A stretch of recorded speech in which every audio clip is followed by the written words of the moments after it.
Joining us now, ladies and gentlemen, is an absolute dog. He helped lead one of the biggest turnarounds in college football at Arizona State and made a serious case to be an All-American cornerback this year. You can guarantee that you'll see this man on Sundays very soon, putting that seatbelt on wide receivers. Ladies and gentlemen, Keith Abney II. Yes, sir. Appreciate you for having me. Yes, sir, man. Yes, sir. Very excited to have you on. You had an unbelievable year. Arizona State had a great year, and obviously injuries happened, and people being upset over an 8-4 season, I think, is a great sign of where this program is headed. And you were a massive part of turning around the Sun Devils. I want to start from the very beginning with you, and I want to talk about why you ultimately chose ASU when this all started. You were a 3-star out of Texas, young head coach in Kenny Dillingham, looking to turn around this program that was struggling at the time. Why was ASU your choice when you started this journey, Keith?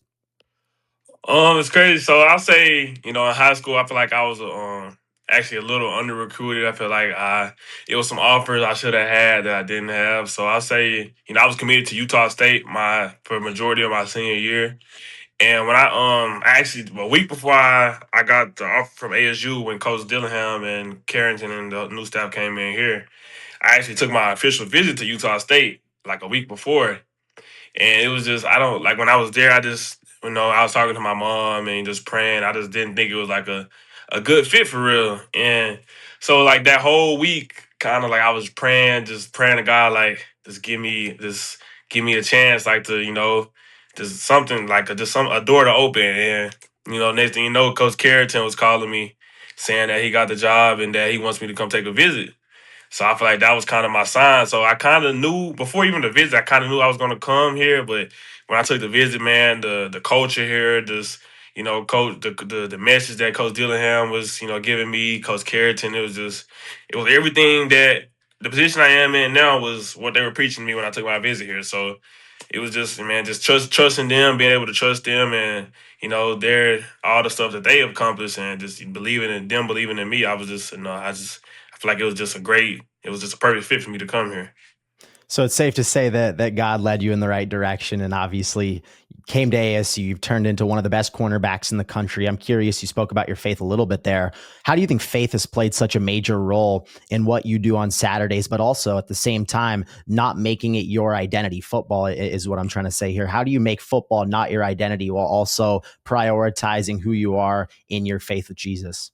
Yes, sir. Just I feel like God has just gifted me the ability to play football, so I want to be able to use my platform just to to give that light on God, to shine that light on Christ, and just like little things, praying before the game. We got a lot of guys who we always go to Bible study together, so I feel like it just kind of keeps your mindset knowing, not having that identity through football, just just trying to just knowing that God has blessed us and just knowing what we're playing for. So it's definitely good. I feel like my relationship with Christ has definitely grown, especially over this last off season, man. I just I kind of took that next step with just because I always went to church and prayed, but I really didn't know like much about it. I was just kind of, I was just doing it. And like this year, I kind of dove more into it, actually, trying to understand, what I was praying to, and, just, Jesus and God. So it's just, it's a great feeling, man. I actually got baptized this last summer. Oh, So, congratulations.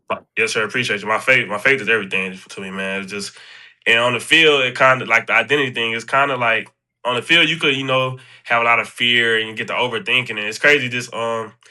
In Bible study on Monday, we had the message was to think less and trust more. So it kind of just, like you said, like the whole year, just that's kind of what I've been trying to do. Just not overthinking and just trusting God's plan and trusting that He's going to lead me in the right direction. Yeah, I absolutely love that. I think one of the coolest things that I've seen, whether it was Ohio State last year winning the national championship and the outreach that they had from their entire Jesus movement, and even with you guys, we've seen a crazy revitalization at Arizona State. I think that's been one of the coolest things to see. So congratulations to you on getting baptized and all those guys for really making that a major identity of your guys' team. I want to get back to the team building a little bit here. Obviously, you went to Arizona State. God led you in that direction. And it's safe to say that you've had your fingerprints all over this football team. One of the first guys that Kenny Dillingham recruited when he got to Tempe. I'm curious for you now, being in the position that you're in after finishing your junior season here with one more game left. What does it mean for you to have your fingerprints on a turnaround like this at Arizona State? It's just a blessing, man. It's crazy just seeing the whole process. The first year being 3-9, last year, winning the Big 12 championship, and this year, having big goals, but not kind of getting to them with the Big 12 championship, but still, like I said in the interview after the game, like it felt like a downer to us, and we only had 4 losses, but comparing that to the first year, we had 9 losses. So it's just crazy to talk about how just seeing the whole culture just change, man. Just I feel like it's just a great feeling for sure. Yeah, definitely. It was pretty like simultaneous with you too, where it was like your freshman year didn't get as much playing time as you obviously wanted, and then you come in sophomore year, junior year. It's safe to say people should have bought their Keith Abney stock when they had the chance to do so, because man, it's absolutely booming right now, and I'm super fired up for you. In the FBS, I was digging into some stats here. You led all corners in coverage snaps without allowing a touchdown at 458 snaps. That is absolutely unbelievable. What do you think led to this massive rise that's getting you all this draft buzz right now after your junior season?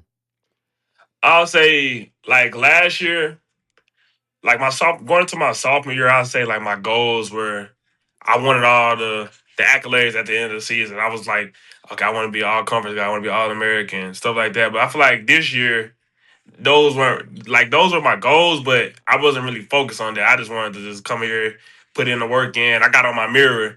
The work you put in the work that you put in is what you're gonna get out of it. So basically like saying like the work that I put in the off season and all the extra work I've done, my accolades will show at the end of the season. So that was really my main thing this year, not being focused on all the accolades at the end of the year and just focusing on simply just the process, coming to work every day, trying to get better every day. So I feel like that's one of the big steps that helped me this season for sure. Yeah, it's almost like the atomic habits. You wake up every morning and you see that on your mirror. I have something similar to that on my mirror where it's like a Bible verse, John 13:7. You may not know now, but later you'll understand. I think it's like the small things like that. It's so interesting when you talk to different athletes and different guys, what makes them tick, what makes them go. And it's like when you have something like that, something as small as putting that on your mirror, seeing it every single day, and being able to just grind your tail off like you have every single day to now be in this position. It's amazing, man. It's amazing. I want to talk a little bit about some of the guys on your team. Jordan Tyson, when I watch him, I mean, he is like an unbelievable player. Obviously, everybody knows that. He's going to be one of the top wide receivers in the draft this year, along with Sam Levitt being one of the top quarterbacks in the country. Practices must have been like iron sharpens iron at its finest. Yeah. I'm curious for you, what was it like going up against those guys in practice every single day? It was great just knowing that JT and Sam they got that Burrow and Chase chemistry. They always on the same page talking. So that's just something that gives me better than going against JT. Just is just iron sharpen iron, man. Just knowing that if I me getting them reps with him every day at practice in the off season, trying to get extra releases and stuff like that. Like it's just it's great to have that. Just knowing that the type of receiver that he is going to prepare me, and hopefully I'm doing my best to prepare him for the corners that he's going to go up against. So it was just great having that. And even off the field, JT pushes me, man. Just seeing him show up and get extra work makes me motivated to get show up and extra work. We actually go to Bible study together, go to church together. So it's just, we just, a great guy, great player, even better person off the field as well. So man, just, great bond with my brother, man. It's good being able to go to work with him every day. Yeah, that's unreal. I mean, I can't imagine how like fun those practices were. Obviously, talking some trash, and both of you Yeah. guys are gonna be playing on Sundays, be making a big impact on whatever team you guys go to at the end of the day. I'm curious when I watch Jordan Tyson, I feel like he's almost a mix of Devontae Adams with his smooth route running, and then Justin Yeah. Jefferson with just how elite he is at the catch point. I guess when you watch him, what wide receiver does he remind you of, or like what blend of wide receivers does he remind you of? I see exactly what you're saying with that. Yeah. Like I can't just pick a one. Like you got Justin Jefferson. He got glimpse of Justin Jefferson, glimpse of Devontae with the releases. Keenan Allen, I feel like even with the releases. I feel like he kind of move a little bit like Odell a little bit, Mm. Malik Neighbors. It's a lot of guys that kind of he just got a blend of. So I feel like that's what just makes him special. He got a deep bag, and I feel like that's what's gonna make him elite at the next level. Yeah, he's such a unique receiver, and Arizona State's had a lot of great receivers come out of there over the last few years, and something tells me he's going to be the next elite one to come out of Tempe. Excited to see what he does at the next level. I want to talk about Coach Dillingham real quick here. He obviously sets the tone for this team, energy wise, and just all around with what he does. When you look at going 3-9 in year one to him winning the Big 12 championship in year two, for you, what makes his coaching style so unique and so effective? I say for Coach Dillingham, he's just a leader to us. Like he preaches the stuff that he preaches to us every day. He does those things, so it's just so easy for us to follow because we see him, come in and be the same person every day, no matter who knows what he could be going through at home or anything. Just he the same person every day, same energy every day. He gonna have the same juice. He gonna push us to get better every day, man. So it's just so easy for us to, come in and work and try to get better every day because we get to see him do it. Yeah, 100%. I think he is a guy that, like I said at the beginning, it's like, I don't think I would have expected now to be here and say, okay, in year 3 of the Kenny Dillingham era, people are going to be upset that Arizona State went 8-4. I think that has a lot to say with what he's building and the trajectory of where this team is going to be for a while. He's already getting, potential buzz to go to different schools. It's like, that's not as much of like a fault where it's like hey, this guy is already killing it at that level. What an honor it is to even have your name in those potential conversations. And obviously he's not going anywhere. And he's the perfect guy for Tempe, Arizona. I want to talk a little bit more about you here. Obviously, major decision coming up for you. You've had so much success over the last 2 years, 458 snaps without giving up a touchdown. Unbelievable, leading the country there. For you, how do you go into this offseason facing a life-changing decision to either declare for the draft or come back for your senior season? Just continue to pray about it like I've been doing. Just trying to talk to OGs like the coaches, the NFL coaches that we have on our staff. Just trying to get advice from them. Talking to former NFL players, current NFL players. Talking to my family. Just trying to and just talking to God. Most importantly, just trying to make sure I make the right decision, lead me in the right direction. So definitely, it's a tough decision to make, but it's a great problem to have, honestly. So Yeah. I'm blessed to be in this situation.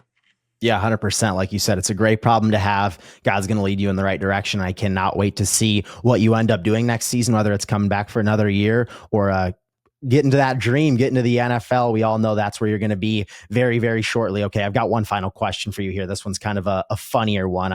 I saw something that says you guys do Kahoot quizzes. Now I'm 21. I don't know if you know, I'm a senior at Arizona State. And I would Yeah. say, like, growing up, I didn't necessarily love school, but the only thing that really fired me up was like, hey, if we could do some fun Kahoots and make a funny name in class, like that was what would really get Yeah. me excited.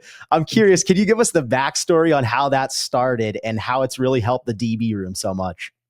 I'll say the Cahoots started like at the end of last year. I'll say like towards the end of last year, we started doing them and just I feel like it really helps us a lot. Like a lot of people say like Kahoot, like why y'all doing Kahoots? But it just really helps us. Like just we do them every day. Just after our afternoon meetings, we'll do them. It just goes over like indicators, going over splits, going over coverages, like checks what we would check in this situation. We get this formation. I feel like it's just something that keeps us sharp. Coach Carrington does a great job.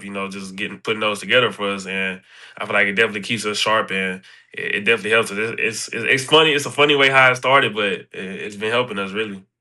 Yeah, I could tell. Obviously, it has been. It's like, hey, if Josh Hoover on third down is in the shotgun, it's like, hey, is he going right? Is he going left? Is he going over the middle? So I'm sure that has obviously helped you guys a ton. Very excited to see what you do.